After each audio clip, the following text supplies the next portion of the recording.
Practice Test 6. Section 1. You will hear a conversation between a welfare tutor of Student Union and two overseas students, Claudia and Bastito. They are talking about their life and study in Leeds University. First, you have a chance to read questions 1 to 10.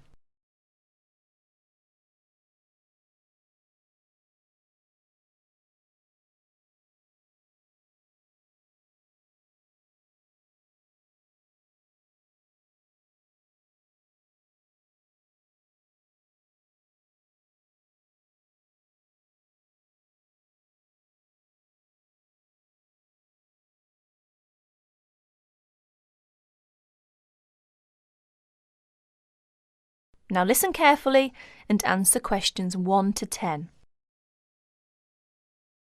Excuse me, is this Welfare Office of Student Union? We've wandered outside for a long time. Yes, this is the Welfare Office. We're students from Architecture faculty. Our Professor Thompson asked us to come. Ah, yes. You must be Claudia and Bautisto. How are you? Your professor has mentioned your names through the telephone. Fine, thank you. As a welfare tutor, my job is interviewing overseas students and help. Therefore, your arrival doesn't mean you will tackle the problems alone. I have a lot of things to ask you. I want to know how you feel about life in Leeds University. Who will be first? Oh, Claudia, please. OK. This is the first semester, isn't it? Could you please tell us what is your first impression about the Leeds University? Well, when I first came to this university, I was struck by how quiet it is here in the evening. The shops close so early. In the States, you can always buy what you want in the evening, but here, shops close before 5:30. Yes, Leeds is supposed to be a quiet place. Where did you live when you first came here? I went to the student hostel. It has a big lounge, recreation room, and most important, I don't have to cook for myself. How is the food there? Do you like English food? It is too bland, but healthy. You can't complain too much when you study abroad. Yes, right. Oh dear. How were the local students? To be frank, it is difficult for me to make many friends with British students. They're rather reserved and cold, not friendly. They seem to keep themselves. Oh, it is a pity. Well, how about the academic courses in the architecture faculty? Well, I'm doing my master's degree in this department. All right. How are you finding your courses? I really love my work. I did pretty well. I've enjoyed the courses, but the lecturers are very busy, and you hardly have contact with them. Well, that doesn't sound good. What is your suggestion to improve your course? Well, in my opinion, I think it is advisable to have regular meetings with lecturers. For example, once a week or a fortnight. Regular meetings. That sounds great. Thank you, Claudia. We will come back to you in a minute, and then we will ask Batisto.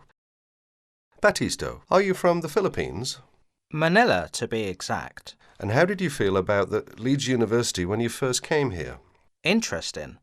It is an interesting place. The city is beautiful. Everywhere is green and lush. It is very cool in summer. I like summer here, but the winter is awful. The drizzle is terrible. Everywhere is cold and wet. How about your accommodation? Do you like it?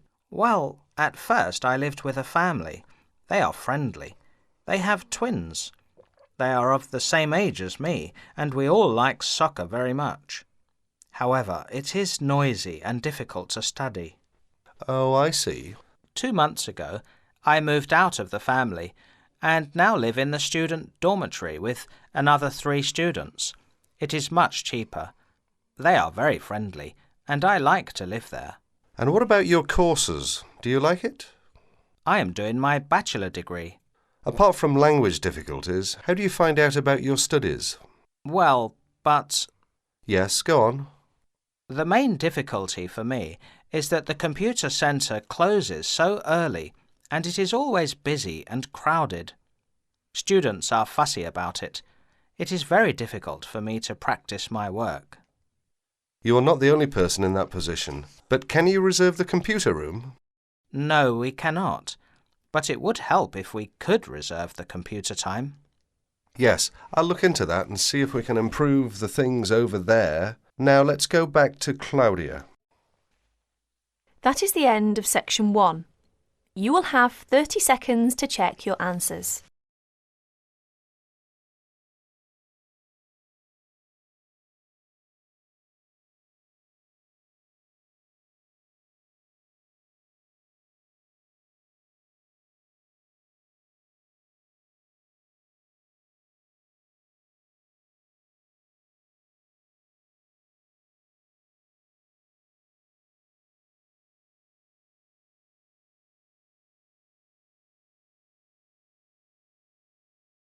Section 2.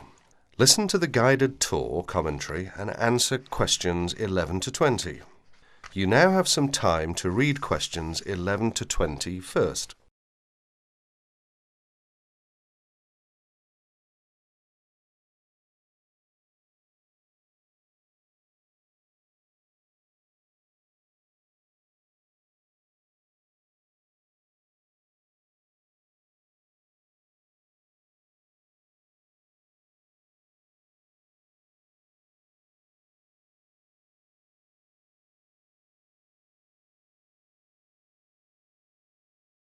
Welcome to the library tour.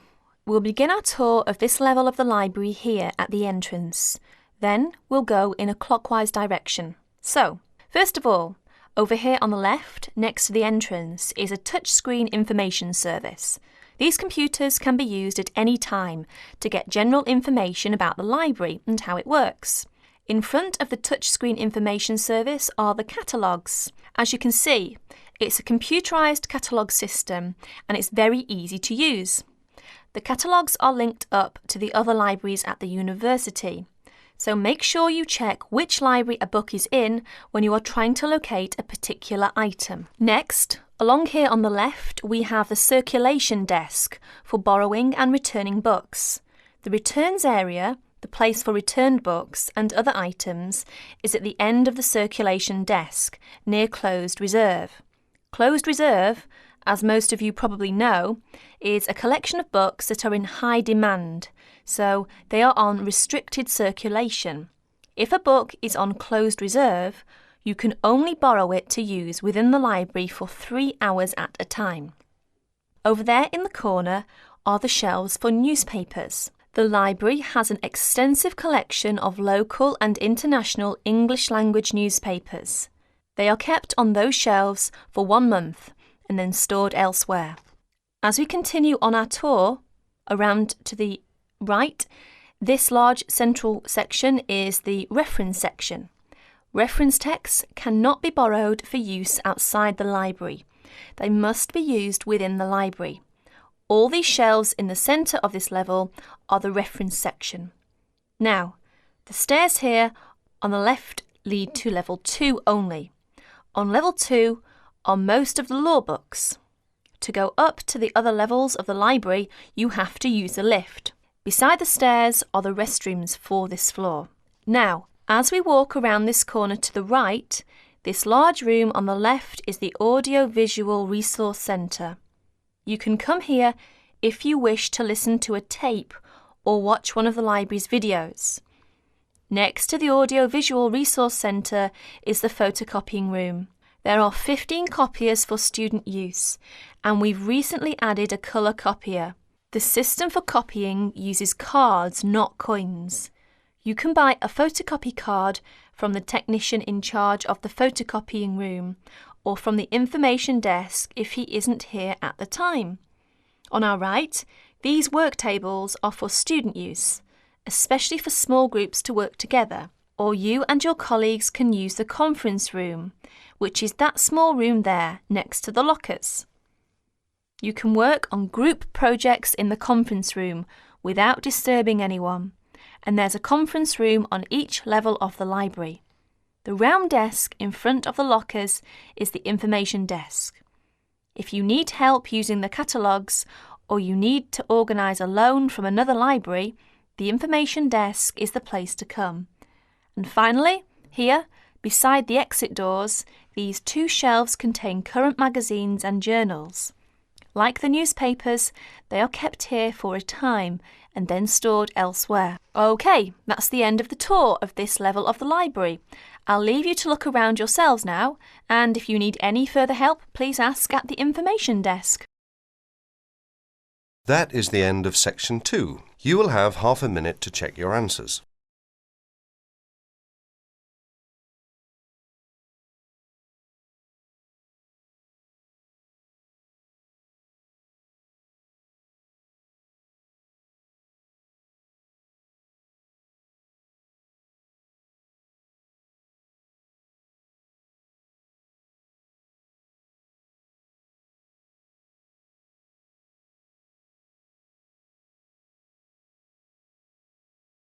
Section 3.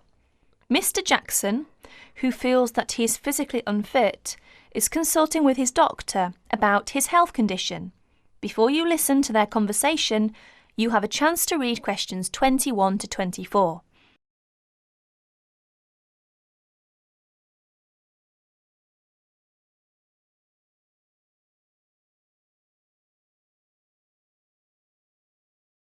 Now please listen to the recording and answer questions 21 to 24. Well, Mr. Jackson, the first and important thing I have to tell you is that there is really nothing seriously wrong with you. Physically, that is. My very thorough re-examination and the analyst's report show that basically you are very fit. Yes, very fit. So, why is it, Doctor, that I'm always so nervy, tense, ready to jump on anybody? My wife, children, colleagues. I think your condition has a lot to do with, shall we call it, way of life, habits? Way of life? Habits? Yes. Now tell me, Mr. Jackson, you smoke, don't you? Yes, I'm afraid I do, Doctor. And rather heavily, I imagine. Well, yes. I smoke, about 40, 50 a day, I suppose. You should do your best to stop, you know. Yes, I see. But, well, it won't be the first time. I've tried to give up smoking several times, but it's no good. You see, 50 a day is overdoing it, you must admit. You must cut down at least that. Ah, yes.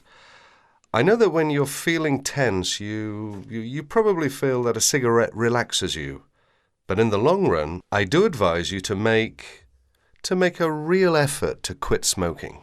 Of course, but, well, it's easy to say give it up or cut it down, but, oh, you know. Well, in my opinion, you have no choice. Either you make a real effort or there's no real chance of your feeling better. You see, well, obviously, I could prescribe some kind of tranquilizer, but would that help? I'd prefer, and I'm quite sure you'll agree, I'd prefer to see you really back to normal, not just seemingly so. And that's my reason for asking you several more questions about your other habits. Right. Now you have a chance to read questions 25 to 30.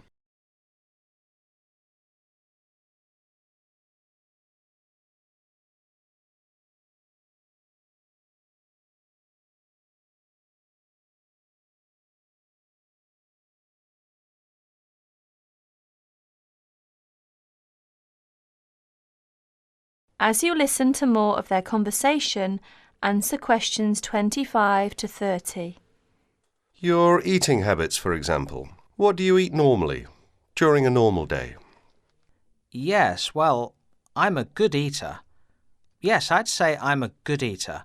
Now let's see. Up at 8 in the morning, and my wife has a good breakfast ready. A good breakfast. The usual. A cereal followed by bacon and eggs with fried bread and perhaps a tomato or two.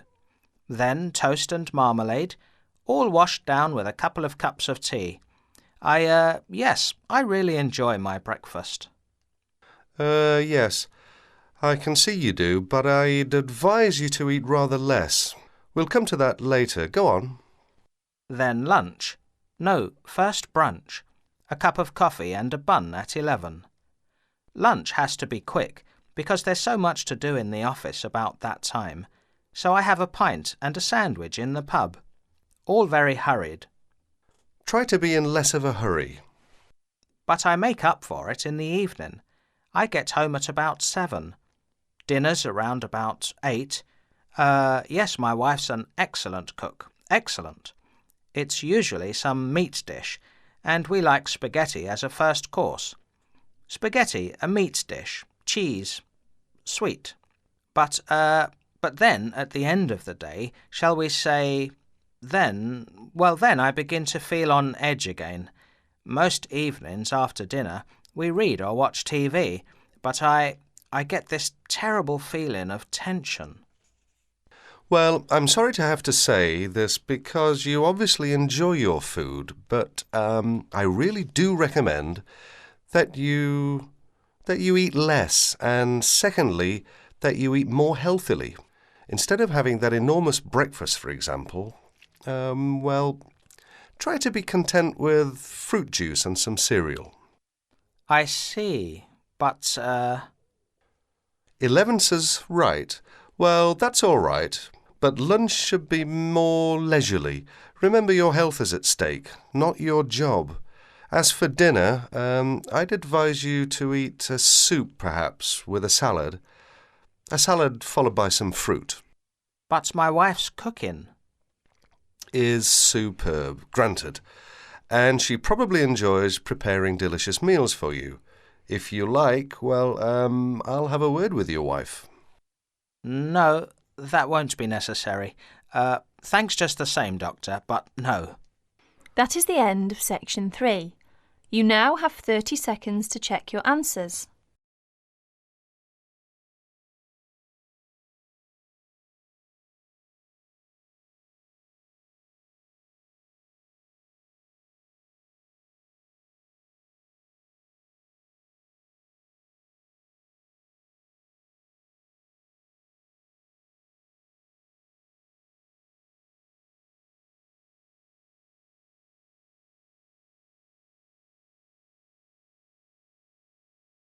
Section 4.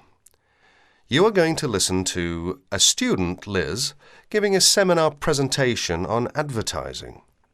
First, you have some time to look at questions 31 to 40.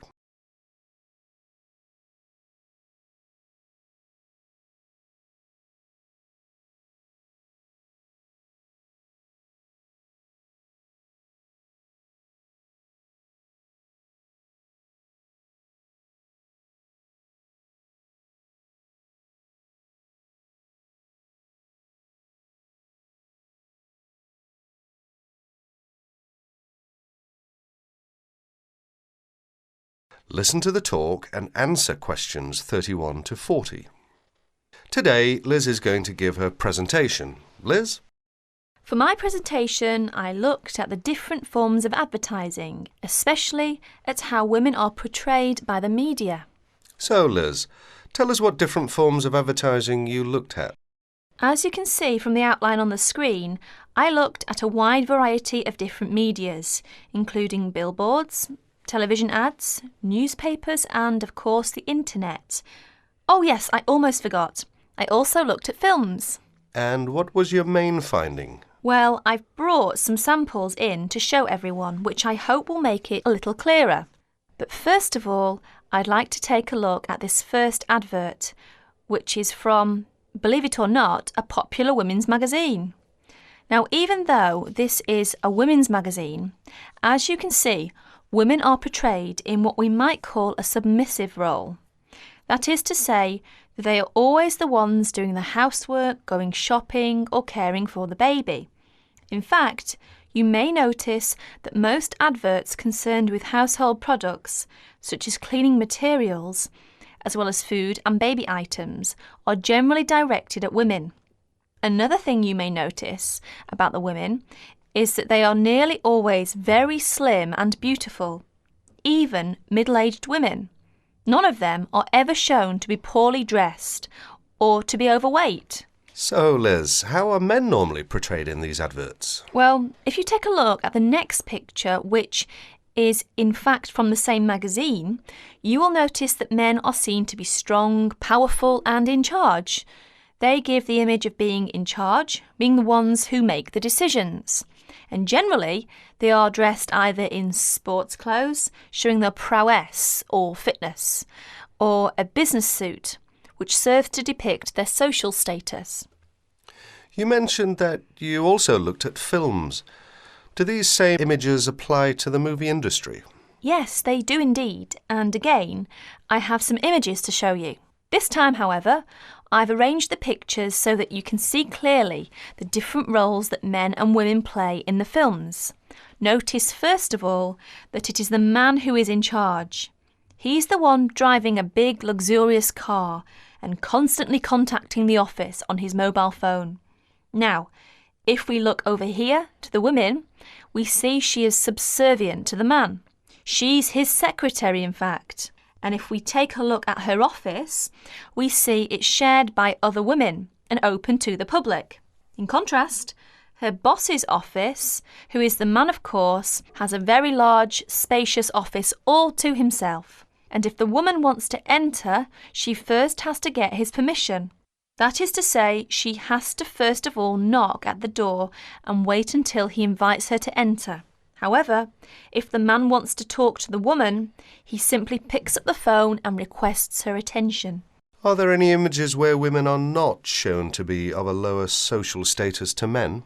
No, there aren't. Well, very few in fact. There are, of course, times when the woman, for example, is playing the part of a scientist, with a man as her assistant. Yet even here, she is not in a position to make decisions. Decisions, in fact, are still made by her boss, who, of course, is a man. In other less extreme conditions, such as we can see here, the woman is playing the role of a housewife and mother, while her husband goes out to work to earn the money. In other words, the man is seen to have more control over the situation than the woman, who has to rely upon her husband for her livelihood. So, how far do you think this reflects real life? That's hard to say because generally women do tend to do more housework and cooking than men. It is generally accepted that women are better able to care for children. But the problem is that we are told through the media that women are not as capable or as strong as men, that women are not as able as men to make important decisions. This, of course, is totally untrue. Many women are at least as capable as men at making decisions, more so in some cases. Are women ever seen in the media to be superior to men? Very rarely, in fact, and when they are seen to be better or faster or stronger than men, they are also seen to be a freak. You know, someone with superhuman powers. In other words, they are not seen to be an ordinary person like you or me. Why do you think that is? It's probably because if people know it's too ridiculous to be true, then they are not going to believe it. This way, it won't harm men's image. So, what's the internet like? In fact, I think the internet is probably the worst of all the media. I don't know why exactly, but I think it's probably because there is little or no control over the internet. Instead, the internet is seen as a type of no man's land, if you like. That is to say, it's not actually owned by one person or one company. Therefore, people are free to put whatever information on the internet they want. So, would you say that information on the internet should be censored? I think there should be some control over the internet because some of the images are dangerous. Dangerous? Yes, indeed. For adults, I guess it's not such a big problem because mature people are able to decide for themselves what to believe and what not to believe. But children are a different matter. They accept information that is presented to them without questioning that information or considering the consequences of believing it. In other words, children believe what they see or what they are told. And how do other people feel about information on the internet? Actually, I carried out a survey to find out other people's opinions. As you can see from this chart, the majority of people over the age of 28 were in favour of restricting the information. It was only people under the age of 20 who really thought that information shouldn't be censored. In fact, Only about 8% said that information on the internet should be restricted in some way. Well, thank you, Liz. That was a very interesting topic. And I'm sure that if any of you have any questions, Liz would be more than happy to answer them. That is the end of section 4. You will have half a minute to check your answers.